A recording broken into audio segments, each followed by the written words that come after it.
2025 July 19వ తేదీ మన కొలకొండలో ఈ విషాదం జరిగింది.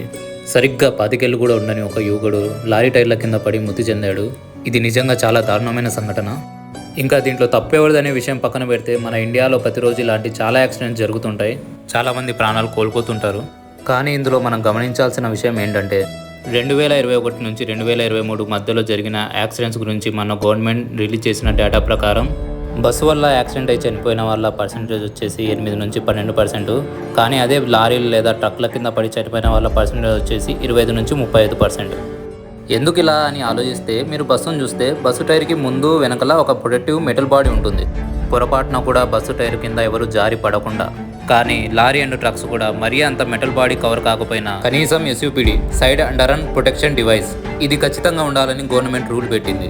ఇది చూడ్డానికి ఇలా ఉంటుంది, లారీ టైర్స్ కి మధ్యలో ఉంటుంది. కానీ మన ఇండియాలో చాలా లారీస్ కి ఎస్యూపీడీ డివైస్ ఉండదు. అదే కొన్ని ఇతర దేశాల్లో చిన్న గ్యాప్ కూడా లేకుండా మొత్తం కవర్ అయ్యేలాగా ఇలా ఉంటుంది.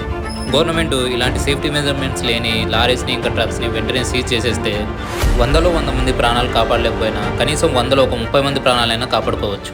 మీకు కూడా నా ఈ ఒపీనియన్ కరెక్ట్ అనిపిస్తే ఈ వీడియోని షేర్ చేసి సర్క్యులేట్ చేయండి. గవర్నమెంట్ ఈ లారీస్ ఇంకా ట్రక్స్కి సేఫ్టీ మెజర్మెంట్స్ని ఇంకా పెంచుతుందని కోరుకుందాం. మీరు కూడా మీ బైక్లో లేదా కార్లో వెళ్తున్నప్పుడు స్లోగా చూసుకొని వెళ్ళండి. మిమ్మల్ని కూడా నమ్ముకొని చాలామంది ఉంటారు.